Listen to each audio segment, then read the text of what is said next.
So what I thought we'd just do quietly now, just for the first 30 seconds or so, is just have a look at some photographs on the screen above us.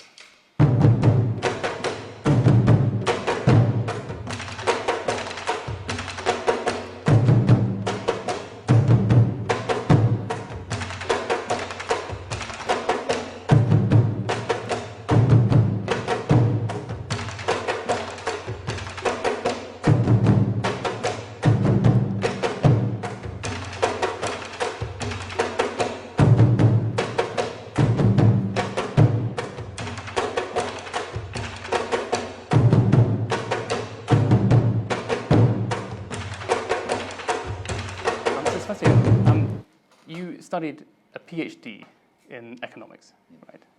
What led you to become a photographer? Well, I discovered photography very late.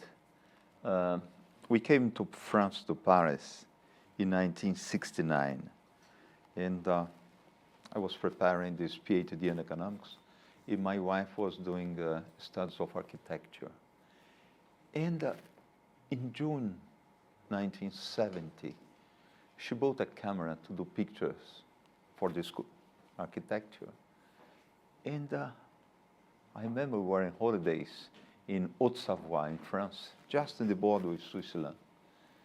We bought one Pentax with a 50mm lens. And from the first day that I looked through this viewfinder, my life completely changed. I had another relation with everything that I saw. I have a so huge pleasure to make these pictures. But I feel, reading the catalog of the camera, the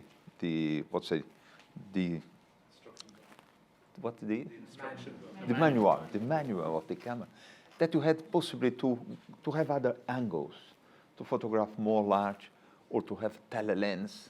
And we had few money. We went back to Geneva. We are not too far, because that time where the cameras were most cheap in Europe. And we bought two lenses more, one 24mm, one 200mm lens. And we had covered the field. And I start my pictures in this moment. And was total invasion in my life, total.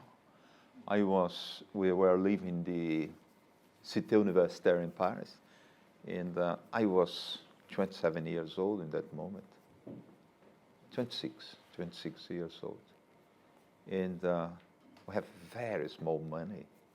I had a scholarship, and we were living in a student's house. And I started to develop film for the other students. And I bought a small enlarger and started to copy pictures for the others. Like this, I learned how to develop very well the films, how real to copy the prints. And that was this. I finished the theoretical part of my PhD, and I had I had a job here in London. I came to live here in 1971, working in the International Coffee Organization. And in reality, I was not really dealing with coffee. We had an investment fund. We had a huge amount of money, because each bag of coffee at that time that was exported, the country that was exported, they put $1 per bag. And each country that was importing the coffee put $1 on their side. To create this fund, to do the diversification of the coffee plantation around the world, to equilibrate the offer with the demand in order to hold a good price for the coffee around the world.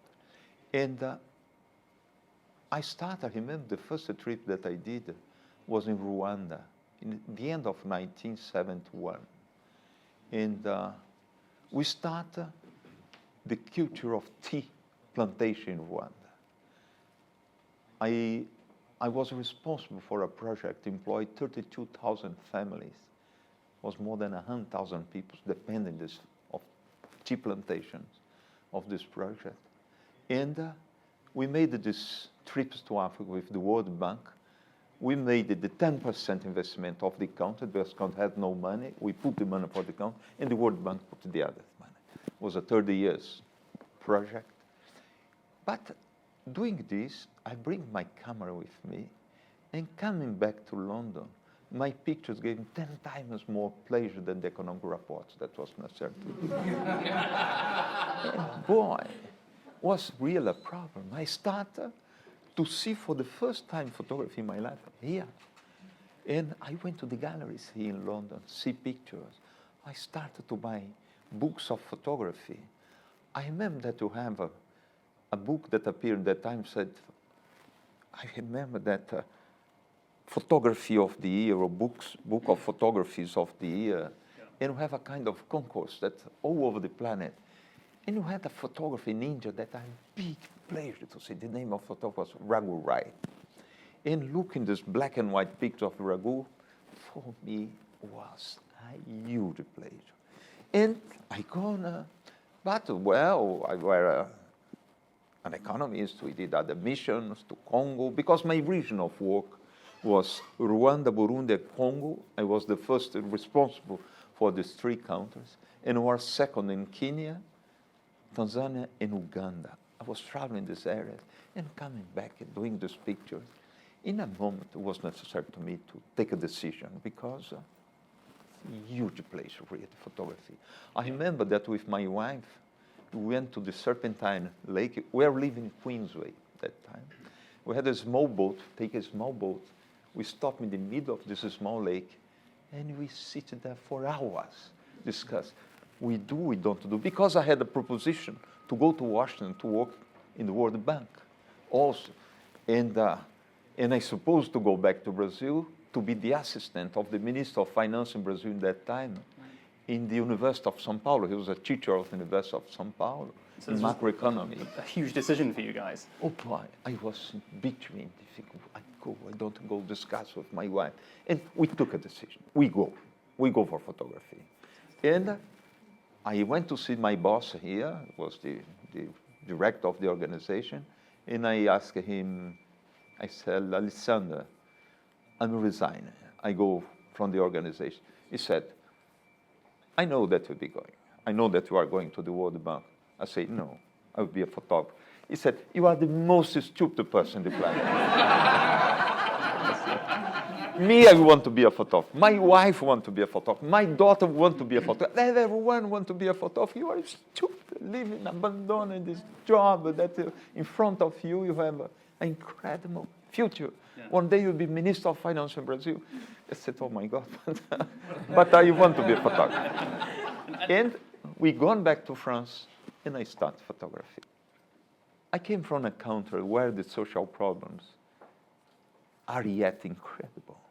In that time, much more than now. Now Brazil is developing country, about to arrive there, but at that time was really underdeveloped country with all the social problems. We were students, leftist. We came to France, we made the studies of Marxism, and we are, the economy that we did was not enterprise economy. What public finance was macroeconomy, was political economy. Yeah. And of course, with this background, one day, I don't know when and why, I was 100% inside social photography. Mm-hmm. And I was completely concerned on it. And I dedicate most part of my life doing the social stories around. So that was the moment, yeah. Fascinating. I want to ask you about your wife, Lelia. I know the answer to this already, but can you tell everybody here a little bit about your relationship with her and professional relationship with her, and how important she's been to your career? Well, not only for my career. My wife is the most important person all my life long. We lived together after 50 years. We started together in 1964. My wife was very young. Me was not too old, also. And I was 19, and she was 16 years old when we started. And everything that we did in the life, we did together. We discussed together. And before she did piano, When we met, she was doing a conservatoire. He did the piano. Thank you, guys. Perfect. It's amazing. But That's her on the we phone. organized this. This guy did this because of this guy. And when I did an university in Espírito Santo in Vitória, Federal University in Vitória, and after went to São Paulo to do a master degrees in economy, and she came to São Paulo to do specialization, more advanced piano. But we had a big drama in our life. Just 2 months before to leave to France, we were in an edge to be arrested by the police, and because we are inside this student movement, doing big contestation of the dictatorship in Brazil, and the organization that were close take a decision because we are too young. It was better to us to abandon the country because they were arresting a lot of people and people going to torture and killing a lot of young people in Brazil. And we arrived in France. She never more touched a piano, never. And she loved architecture. She went to the School of Beaux-Arts in Paris, and she did architecture in the university, in Beaux-Arts. And we always were very linked. Everything we discussed in the life. And many years later, I was in Magnum Agents as a photographer. And Lelia came inside photography. We have a Down syndrome son.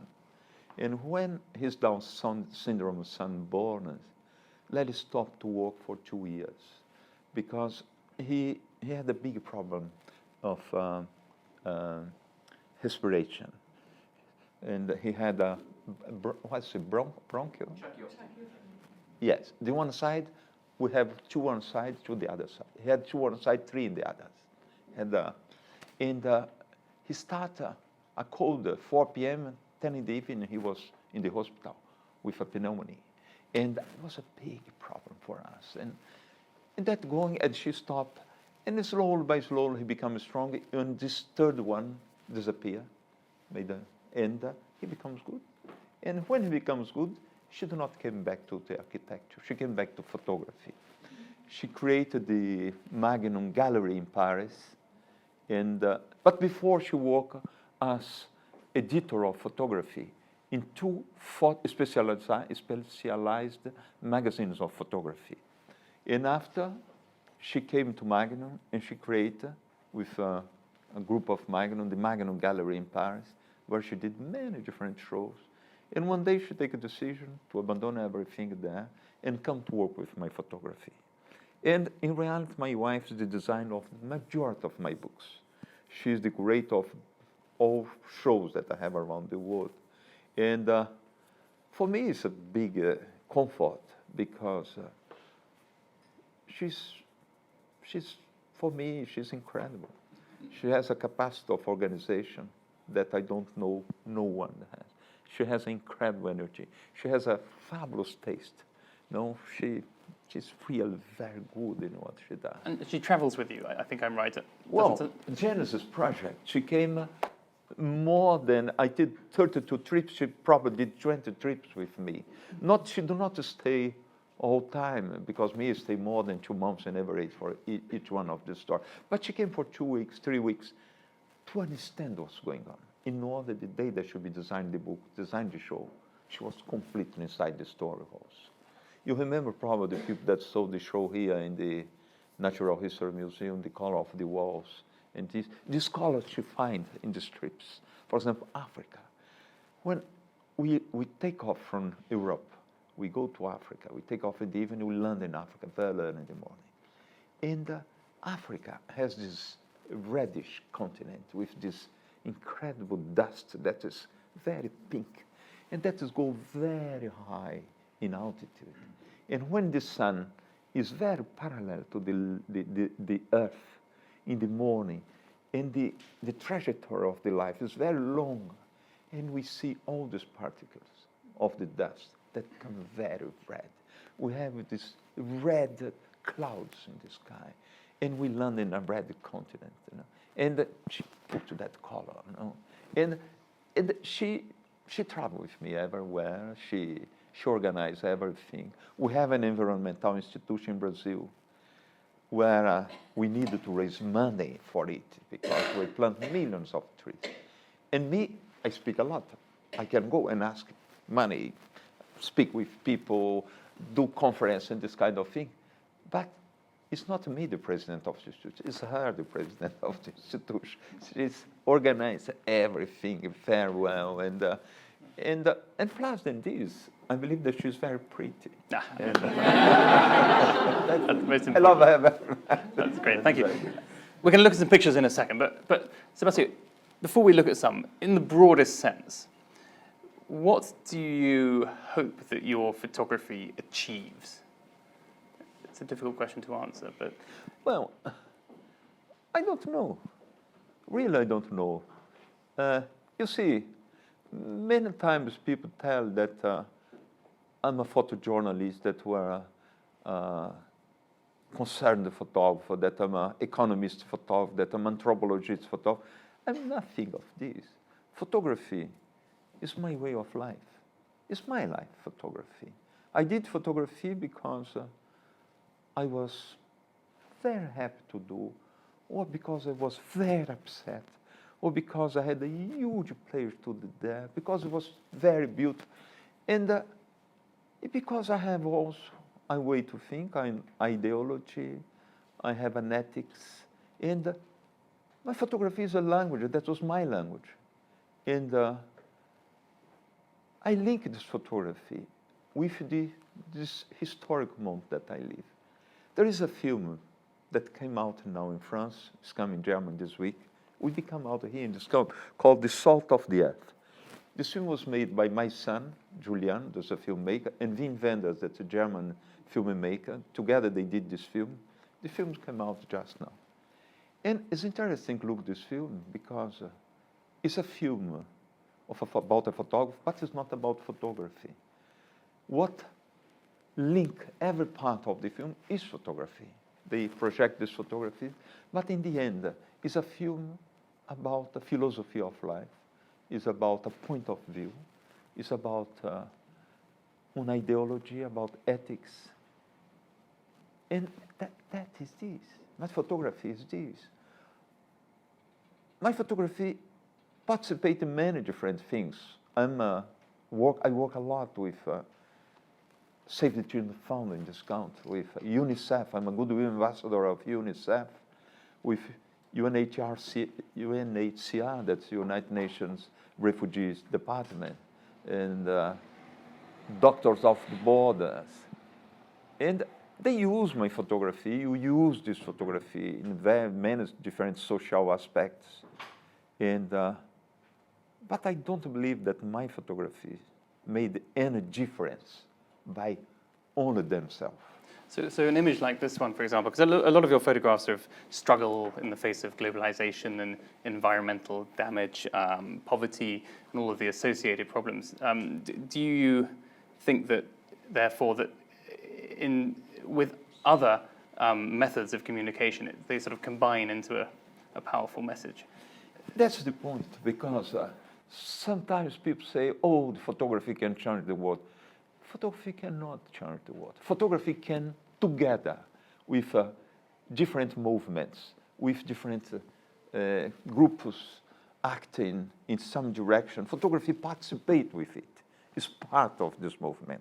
For example, this photography I did with the Doctors Without Borders. I wear in this moment Doctor Without Borders. I wore Magnum. I did 18 months of work in Africa with Doctors Without Borders. And we did a book, we did big shows with them.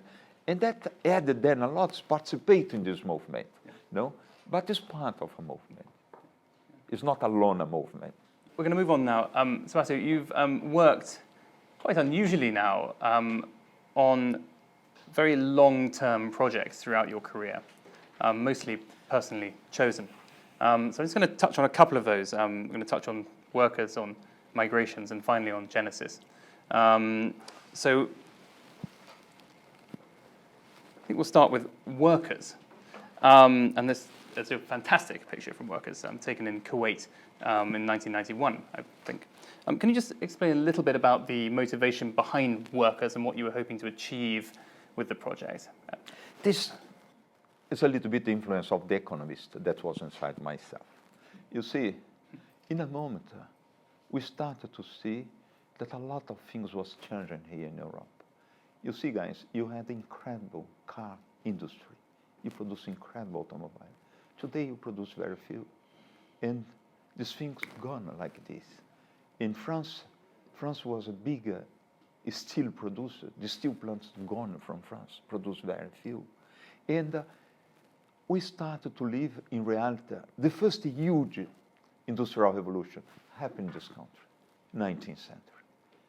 And the second huge industrial revolution happens around the 80s with the arrival of the intelligent machine in the line of production, the computers, the robots. And we start to displace the production that were here to countries where we have the raw material very cheap, and we have a lot of labor, not expensive labor also. And this started to go. This industry is going from here to India, to China, from France to Brazil, to Indonesia, to Mexico. And in this moment, I started to see that was a moment to do a kind of homage to the working class that for us was so important when we did our studies of economy, when we did our studies of Marxism, that it was necessary to do a kind of homage to this working class, because working class will become another thing. Before, in a factory of car, we have thousands of work, and the car come outside of the production line was part of work of everyone. They participate everyone, doing the pieces, put it, painting on them, screwed them, all together the car was touched by the hand of everyone inside. And after a moment, we started to have a machine that does exactly the movement of the arm of the man. And that is in the end a materialization of this movement that we call a robot. And the guy that operates this robot is no more a real worker, is one technician specialized in these machines that is capable to do. That means this transformation in the industry was not employing more the same work that we had before, was employing a new working class and much small number of people. In this moment, we saw this incredible revolution going on, and with my wife we said, it's a moment to do a story about the end of this first industrial revolution that happens in England, and I started to photograph the traditional works. Remember that the title of the book is Work on Archaeology of Industrial Era. Mm-hmm. And we start to see in the industry that were no more here. I went to find them. The Royal Enfield motorbike that we produce in this country, that was amazing motorbike. I went to photograph the factory that was here, that was took piece by piece of this factory, and that we put in Madras in India. And I went to India to photograph this factory there, like we produced this motorbike here in the end of the 40s and the beginning of the 50s. And like this, I went to China to see how they were producing trucks there in this moment. I went to Soviet Union, went to Brazil, to many different parts of the planet. And we did this body of work. And that was amazing, because in this moment, we were not speaking about globalization. And that was the result of the globalization that a few years later we started to call this. And photographing workers was supposed to me to see that we are living a reorganization of human family. Because my country, for example, when I was a child, in Brazil we have about 92% of population live in the fields, or rural population. Now we have more than 92% are a urban population. And creating these huge industrial centers with the industry come from here to there, with this movement of money that went down there to create this kind of pole of industrial development, we create a huge movement of population discounts. And looking this all over the world, when I was finished Workers, I had the idea to photograph another store that we call Exodus. And the Exodus born inside the Workers project. And Exodus in the end is showing the reorganization of human family, because in this moment we were having in the planet more than 250 million people per year that were abandoning the fields going the direction of the town. And I put myself during 7 years doing this story, the Exodus story, the movements of population. No? And it's because of this that I tell you a few minutes ago, that these photographies, no one asked me to do this. I created the projects with my wife, and I went to the magazines. I came here in the time for Workers with the London Sunday Times. We went to Life magazine in the United States, to Paris Mate, to many magazines around the world, and they trust me. And we gave them the stories. Each time that they went to do a store was a store that I gave for a magazine. Like this, we get the finance to do the project. And these were our stores. It's because this that I said. It's the things that were completely concerned. I did longer-term stores. Workers, I put 5 years to photograph. Exodus, that was migration, I put 7 years to photograph. And, but if you are not really concerned with this story, it's not your story. You cannot hold 5 years, you cannot hold 7 years in the road, because it's part of your life. You must have this kind of comfort to be there, to participate. And of course, my language is photography. I will have huge pleasure all day long to produce my image. And photography is, for me, we have different concepts. I have a very good friend, Henri Cartier-Bresson, that added a lot in photography. But our concepts were quite different in the way to approach the photography. Henri Cartier-Bresson had one concept that was the decisive moment. Was if you have a parabola, no? A mathematical curve, you touch this curve in a moment that the tangent will be 0. You'll be in the maximum point possible. And, but you must be very smart to do this. And you must be a little bit an outsider in order to approach it and to do this kind of thing. And me, as I come from this world that I'm photographing, I'm part of this story. I was inside this story. That means if this parabola was going, that is the phenomena that you are photographing. For me, I was doing tangents in every point. I was live with the phenomena. In a point that when I finish to photograph something, I'm so tired that I go to sleep, because you live so intense inside this moment. No? And we speak a lot about economy, about sociology, how I went, how I photograph, how I organize, all these things. But inside myself is a photographer. And that photography is my language.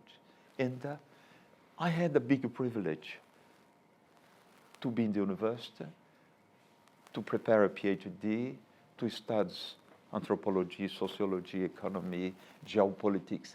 And that added me to situate myself inside the historical moment that my life was placed over. And for me, it was possible to go inside and to live, and that is my life. How do you, I mean, having been absorbed by a project for 7 years, how do you know when the moment's right to end it? Surely you're obsessed with it by that point, or maybe you're fed up with it, I don't know. Why? This project was supposed to live all life long. Yeah. But you know, I'm not a rich person. Now I made more money because my picture has a big value and I can finance myself my project. But before not. Before was necessary to me to come to chief editor of a magazine and said, guy, I have this story. 5 years story. The guy said, Sebastian, in 2 years I'm not sure that I'm here. How I can sign an agreement with you of 5 years? I said, oh my God, what do you do? I said, we do an agreement 1 year by year. And we made this agreement. But I made agreement also with a publisher to put some money in a book. And the publisher said, Sebastian, yes, I give you 5 years, but no more, because after I don't know me also how this story will be. And we made this kind of compromise in the beginning, this arrangement.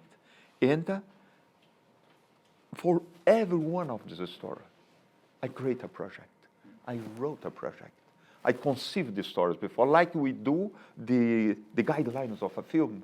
You say, okay, I produce the stories here, there, and of course, many of the stories change in between because it's long term. The things is a dynamic life, but the big lines were inside, and people respect it, accept, and I produce stories.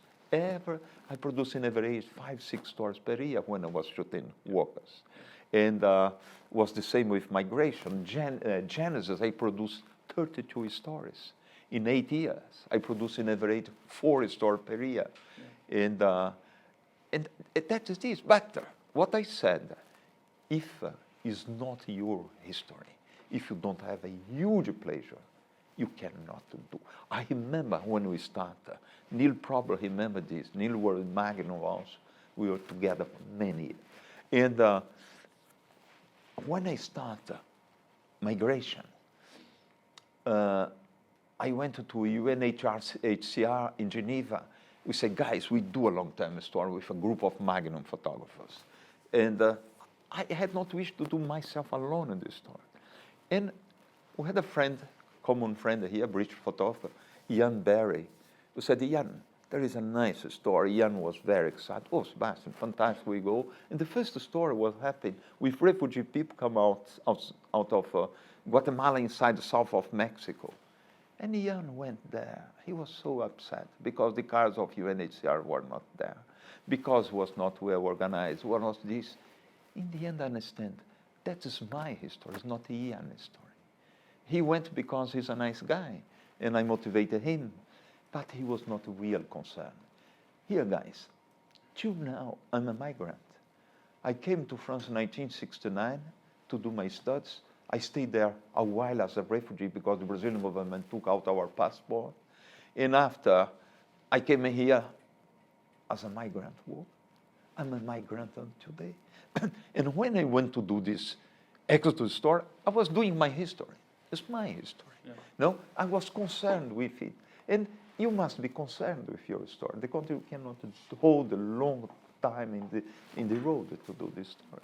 This, for example, I did in the train station in Bombay, in Churchgate. And you see, these trains, Bombay is a peninsula. It's a long, long town. These trains bring about 6 million workers every day inside Bombay. And it's fabulous because they do long trip. It's wagons of men, wagons of women, and they come all together. They work there. I live in Bombay about 40 days. I did, in the Exodus, I did 9 big towns around the world. All these towns, 15 years before that I went there, they have all less than 5 million people. And when I went to photograph, they have all more than 15 million people. These huge migration towns. And it was fabulous. These guys came to the job, and after, we have a second group of trains that come with the food for the guys. And we have a specialized group of people, workers also, that go for house of every one of this person. They prepare this aluminum, what's it, round, I don't know how we call this in English. Tiffin, there we are. Yes, and they come, each guy, he's responsible for about 20 of these workers, and they come with these trains full of food, and they have long chariots where they put this inside, and they go between people. They are not very large, they are narrow to cross between people, and they go in each office, give the food for one of these workers. And when they arrive, the last one, they come back from the first one, collecting them, bring them back. When the workers arrive, even in the room, the house, this is clean home waiting for the other day. It's incredible social organization, these things. No? And Bombay, for me, is a fabulous, fabulous town in the world. Am I right that at the end of Migrations, at the end of Exodus, you decided that you'd had enough of photography and you had to stop. Yeah, And but yes. can you tell us about that? Because Yes. we nearly never got Genesis. That was a very tough moment in my life. I went for many years doing this story, and I went inside very tough stories. I remember in former Yugoslavia, what I saw in former Yugoslavia was In where, sorry? Yugoslavia Oh, yeah. was so many violence, so tough. And I started to be very disappointed with ourselves, with the human, my species, our human species. What I saw in Rwanda was so brutal, but so brutal. I have days to see 15, 20,000 people dying per day in refugee camps. No more way to bury these people one by one. We made piles of these dead bodies, of thousands of them, and have a bulldozer that came and get 40 bodies, 50 bodies, and put them in common holes. It was a terrible thing, the violence to see what we made in Rwanda. We killed about 1 million people in 1 week, one by one, with machetes, with sticks, with knives. It was incredible. And in this moment, I started to be sick. My head started not working very well, and that started to affect deeply my body. And I started to have my own staphylococcus start to attack me everywhere. I have an infection all over my body. And I went to see a doctor, a friend of ours in Paris. He made all examination. He said, Sebastian, everything is good in your body. What happens, you are dying. You are simply dying. You see so many deaths. You are so inside of this violence that you don't believe more. And you must stop. You must stop. And my wife said, we stop. And I was about at the end of these photographies of Exodus. And we went to Brazil for about 3 months. We went to a beach, we stopped there. And exactly in this moment, my parents had become very old. And they took a decision to give the farm that I grow on it. And when I was a child, this farm was the paradise. I can't tell you, I grew up in a paradise. It was a huge farm. The farm of my father has more than, let's say, 10 miles long.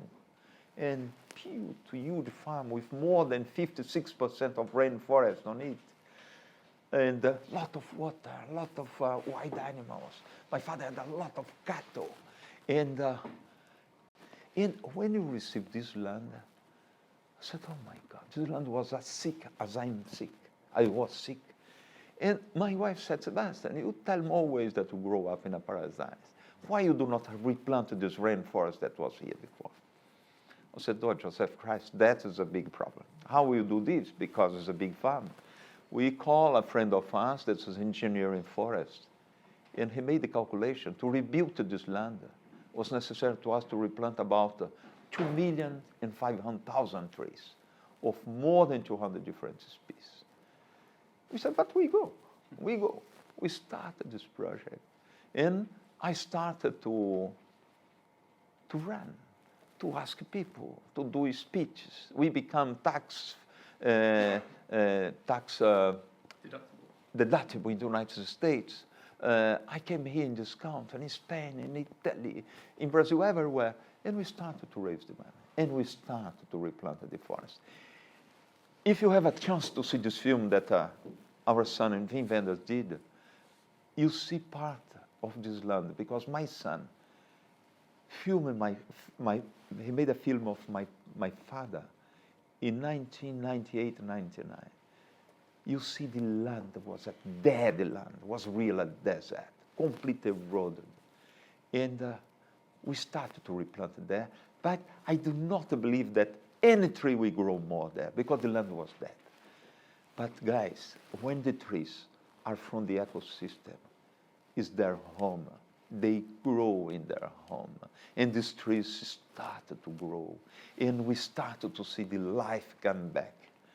Hundreds of thousands of the trees. Now we have more than 2 million trees planted. And we see all the animals come back, the birds. We have now more than 170 different species of birds. And the water come back. And I had a big wish to photograph again. And we started to conceive Genesis. It's in this moment that we minded to photograph Genesis. Not that our wish was to convince anyone on this planet about the need to protect the nature. We went because we went to see the planet. And we give us the biggest gift that a person can give to himself, is to see this pristine part of the planet. We have yet 46% of the planet that is exactly as the day of the beginning. We destroy a good half of the planet, but about the half is there yet. Of course, that are the most difficult lands to reach because they are or too dry, the deserts, or because they are too cold. Antarctica is a huge continent. And these very cold lands in the north of the planet, these forests in Siberia, in Alaska, in Canada, and all the very high lands, all the lands more high than 12,000, 15,000 feet, these lands are there yet because there is not too many oxygen. And there is a lot of these lands there yet, a lot of rainforest. And we take a decision to go to see these pristine parts of the planet. And I organized in a sense to go. I went again to the magazines. I sailed the ideas for the magazines. And we gone for all these years.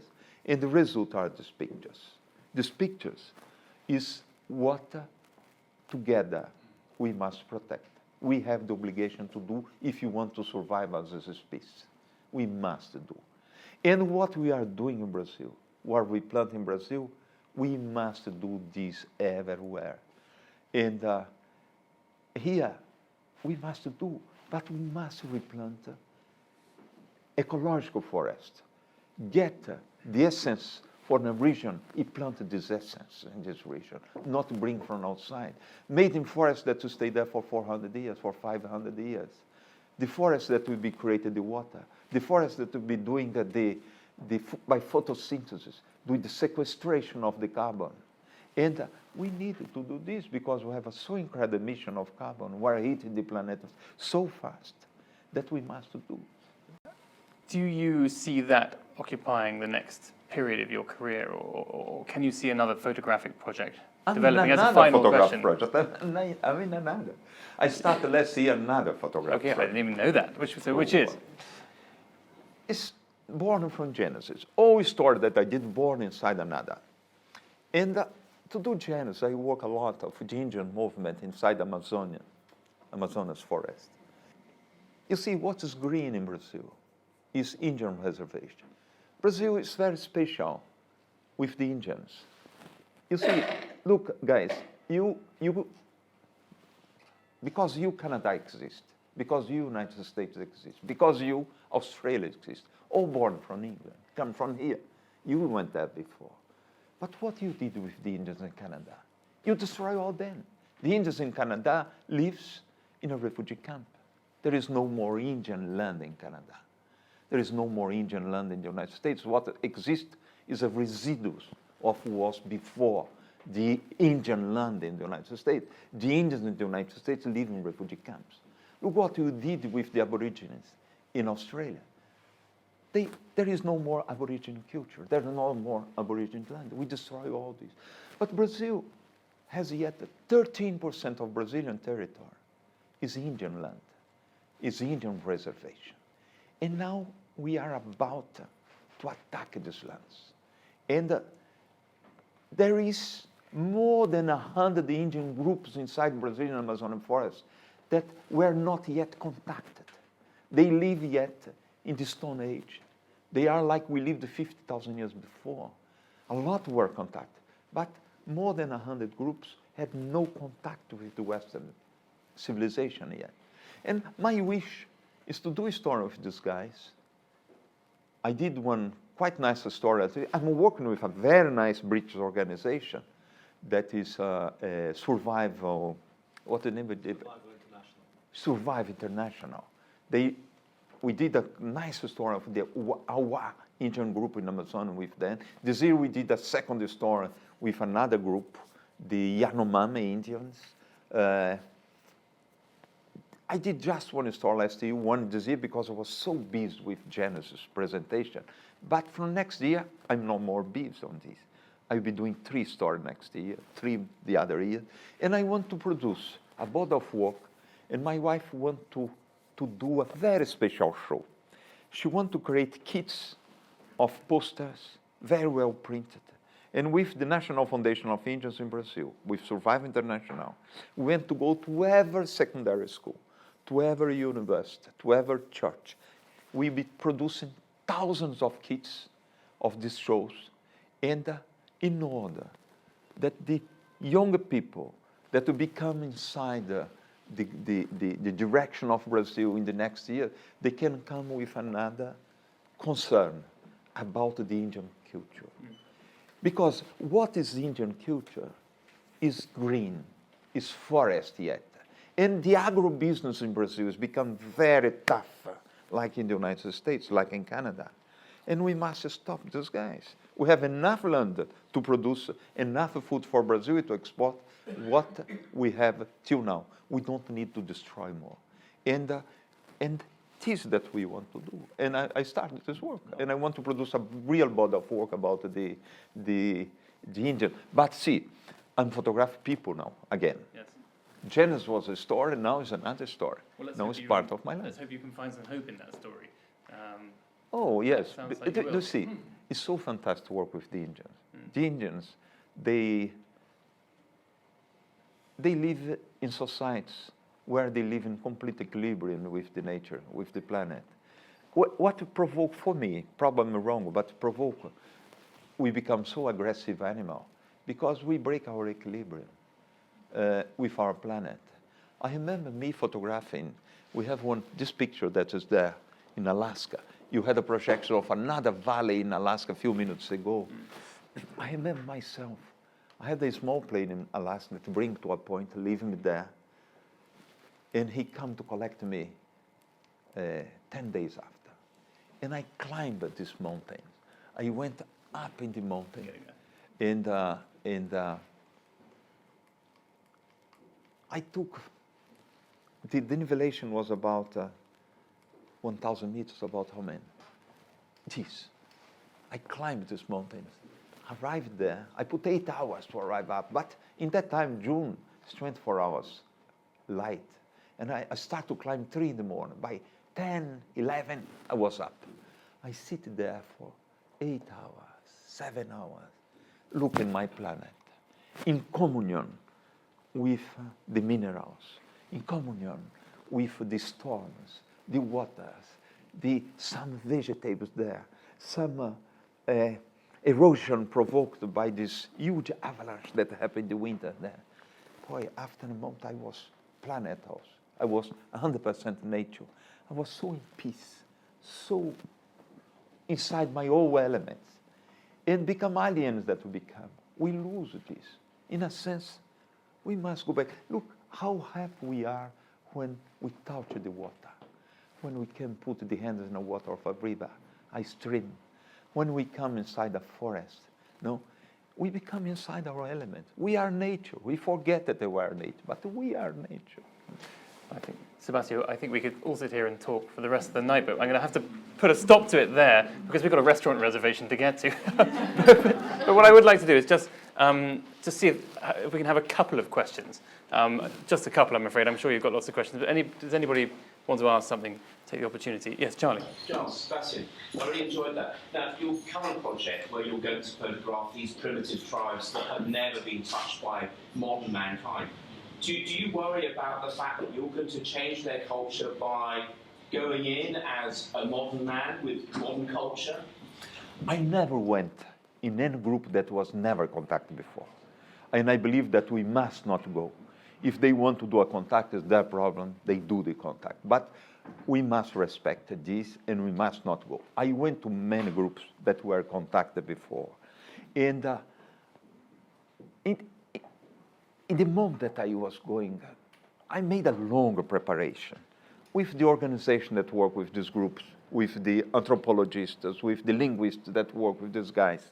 And I taught myself that was necessary to me to spend weeks to get in a way to photograph these people, to make my understand with them.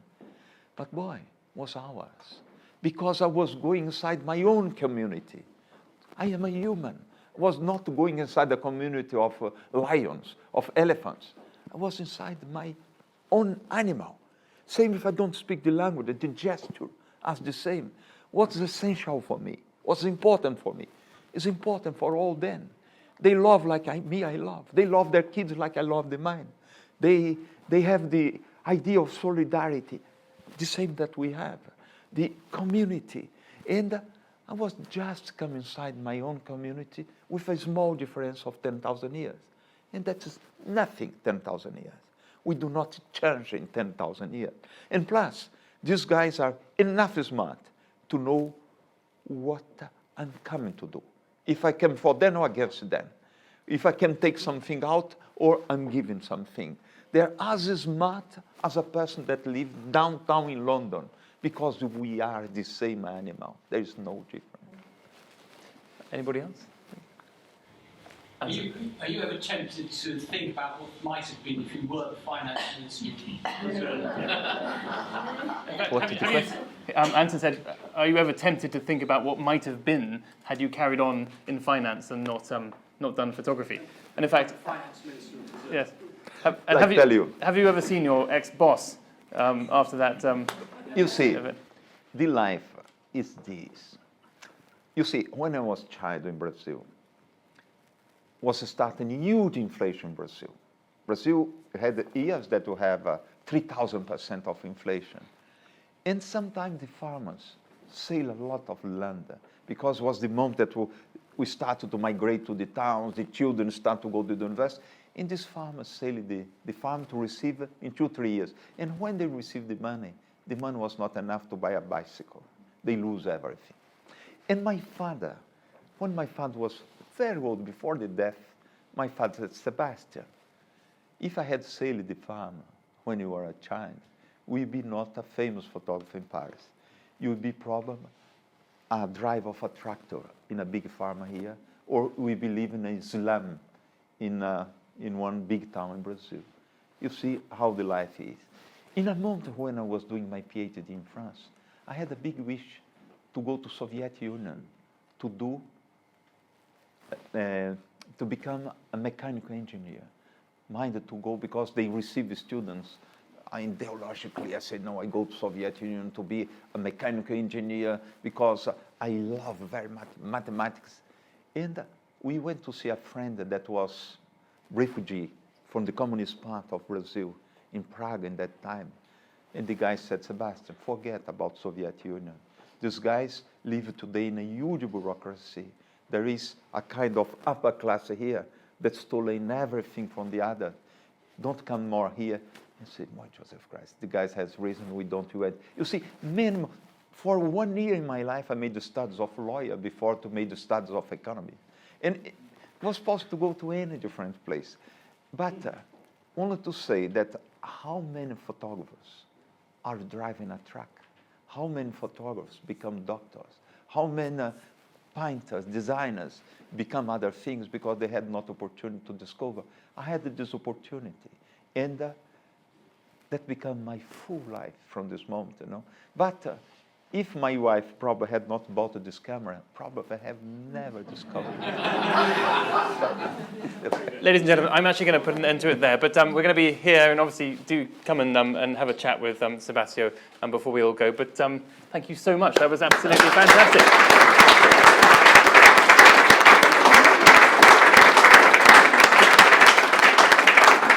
Thank you.